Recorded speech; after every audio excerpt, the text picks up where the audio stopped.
નહોતું, પણ ખાસા લોકોથી અમારા પર રજૂઆત આવે છે કે લાંબી લાઈનોમાં લાગુ પડે છે જાતિના દાખલા માટે. ટોકન સિસ્ટમ આપીએ, ટોકન બધા લાઈન ઉભા રહે છે, ટોકન આપી દે. હમણાં પેલું સ્કૂલો ખોલવાની છે એટલે બધા દાખલા માટે થોડો રસ્તો ચાલે છે અને જૂના દાખલા પેલા ચલાવતા નવા દાખલા કઢાવતી લોકો આવે છે હવે બારકોડ વાળા દરેક જગ્યાએ માંગે. તો કોઈ ઇન્ટરનેટ પ્રોબ્લેમ તો છે? બીજો કોઈ પ્રોબ્લેમ નથી. સર, આમાં જે તમે સેવા સેતુનો જે કાર્યક્રમ કરવામાં આવે છે, જે જાતના દાખલા આપવામાં આવે છે, એ સ્કૂલોની અંદર ચલાવવામાં નથી આવતો, તો આ સેવા સેતુની અંદર આ દાખલા કાઢવાનું કારણ શું? આપણે તો સેવા સેતુમાં આપીએ છીએ. જે સેવા સેતુ નહીં ચલાવતા ને એને ફરી કઢાવવાનું, ફરી કઢાવવા માટે લોકોને ફરી લાઈનમાં જ પડવું પડે, તો એ પ્રોગ્રામ કરવાનો કોઈ મતલબ નહીં. એ રજૂઆત તમારે કરીએ તો આપજો. બીજું કેવું છે સાહેબ? બીજા ખાતાવાળા નહીં ચલાવતા આપણે. અને સર, ઘણા પ્રશ્નો એવા છે જે મારા ગામના વ્યક્તિઓ છે 3-4 એ લોકો 9મા મહિનામાં અરજી કરી હતી, મેં તમને બી મળ્યો તે દિવસે. એ લોકોને અરજી એ લોકો આપી દીધી, એમને રિસીપ આપી દેવામાં આવી કે સર 3 મહિના પછી લઈ જાઓ, એ રિસીપ અહીંયા આપણે આપવામાં આવે છે. તો એ દાખલો એમને ટાઈમસર મળતો નથી. ફરી એ માણસ 10 વાર અહીંયા ધક્કા ખાઈને ગયો.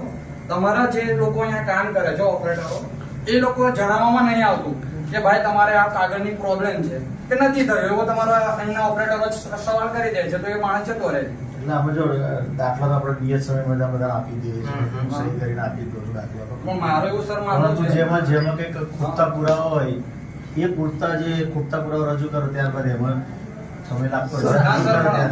એમાં ઘણા એવું કરે છે કે અરજી આપી કે બોનાફાઇડ સર્ટિફિકેટ નથી, પછી એ જતા રહે કાઠિયાવાડ, એ લાંબા ટાઈમ પછી આવે છે. આ રજૂઆત એવી છે સર, મોડા રજૂ કરે એવા દાખલા લેટ થાય. રેગ્યુલર દાખલા તો સમયસર આપી દઈએ. મારે એવું કેવું છે, ભાઈની રજૂઆત આવી, એ ભાઈ 10 વાર અહીંયા આવીને ગયા, સમજો. તો તમારો જે તે અધિકારી હોય અહીંયા, એ ભાઈને કેવું જોઈએ કે ભાઈ તમારું આ કાગળ ઘટે છે અને તમે લઈ આવો. એને કોઈ એવી જાણકારી આપવામાં પણ નહીં આવી. એનું છોકરાનું અત્યારે એડમિશન છે, હવે એની સ્કૂલ હમણાં ચાલુ થઈ છે, તો એને પ્રોબ્લેમ થઈ શકે છે ને સર. હવે એને દાખલો મળ્યો નથી અત્યારે. મને જે રૂબરૂ કંઈક હોય ને પ્રોબ્લેમ તો બી તાત્કાલિક મગાઈ હું કરાયેલું છે, સોલ્યુશન બી કરાયેલું છે. છતાં હું એને સૂચના આપી દઈશ કે કોઈ બરાબર જે પુરાવાનું લખ્યું હોય છે ને નામદારમાં સમજ પાડે જ છે, જે બી આવે ને ના, પણ રિસીપ આપ્યા પછી પણ સર થઈ જવું જોઈએ ને. રિસીપ આપ્યા પછી બી એવું કે નથી થયો દાખલો, તો યોગ્ય નથી ને. પેલા માણસને તો એવું કે ભાઈ સાહેબે મને રિસીપ આપી દીધો, દાખલો પડી જશે.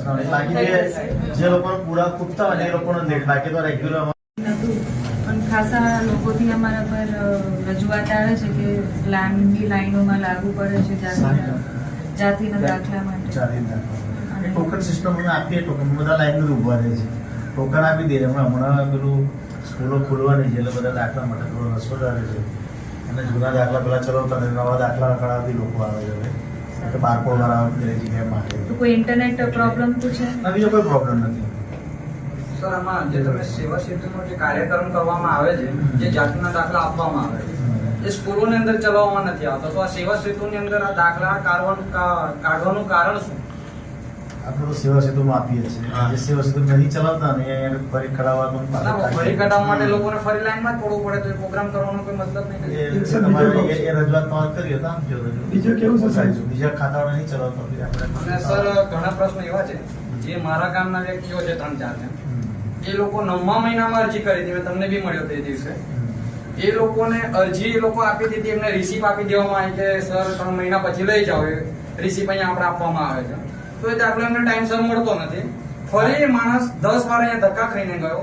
તમારા જે લોકો અહીંયા કામ કરે છે, ઓપરેટરો, એ લોકો જણાવવામાં નહીં આવતું કે ભાઈ તમારે આ કાગળની પ્રોબ્લેમ છે કે નથી થયો, એવો તમારા અહીંના ઓપરેટરો સવાલ કરી દે છે, તો એ માણસ જતો રહે છે. એટલે આપણે જો દાખલા તો આપણે નિયત સમયમાં બધા આપી દઈએ છીએ, સહી કરીને આપી દઉં છું દાખલા. પણ મારું એવું સર માનવું છે, જેમાં કંઈક ખૂટતા પુરાવા હોય એ પૂરતા જે ખૂટતા પુરાવા રજૂ કરો ત્યારબાદ એમાં સમય લાગતો હોય. એમાં ઘણા એવું કરે છે કે અરજી આપી કે બોનાફાઇડ સર્ટિફિકેટ નથી, પછી એ જતા રહે કાઠિયાવાડ, એ લાંબા ટાઈમ પછી આવે છે. આ રજૂઆત એવી છે સર, મોડા રજૂ કરે એવા દાખલા લેટ થાય. રેગ્યુલર દાખલા તો સમયસર આપી દઈએ. મારે એવું કેવું છે, ભાઈની રજૂઆત આવી, એ ભાઈ 10 વાર અહીંયા આવીને ગયા, સમજો. તો તમારો જે તે અધિકારી હોય અહીંયા, એ ભાઈને કેવું જોઈએ કે ભાઈ તમારું આ કાગળ ઘટે છે અને તમે લઈ આવો. એને કોઈ એવી જાણકારી આપવામાં પણ નહીં આવી. એનું છોકરાનું અત્યારે એડમિશન છે, હવે એની સ્કૂલ હમણાં ચાલુ થઈ છે, તો એને પ્રોબ્લેમ થઈ શકે છે ને સર. હવે એને દાખલો મળ્યો ને અહીંયા અત્યારે મને જે રૂબરૂ કંઈક હોય ને પ્રોબ્લેમ હોય તો બી તાત્કાલિક મગાઈ હું કરાવી દઉં છું તો operator- સોલ્યુશન બી કરાવી દઉં જો છું operator- છતાં હું એને સૂચના આપી દઈશ કે કોઈ કામ હોય બરાબર અહીંયા કેમ કે હું મૂકી જે જાય, પુરાવાનું લખ્યું હોય છે ને નામદારમાં સમજ પાડે જ છે જે બી આવે ને કે ભાઈ ના આવે પણ રિસીપ આપ્યા પછી પણ સર થઈ જવું જોઈએ ને. રિસીપ આપ્યા પછી બી એવું કહે કે નથી થયો દાખલો તો એ યોગ્ય નથી ને. પેલા માણસને તો એવું કે ભાઈ સાહેબે મને એ રિસીપ આપી દીધો છે, દાખલો પડી જશે. બાકી જે લોકોને પૂરા ખૂટતા હોય ને એ લોકોનો લેટ બાકી તો રેગ્યુલર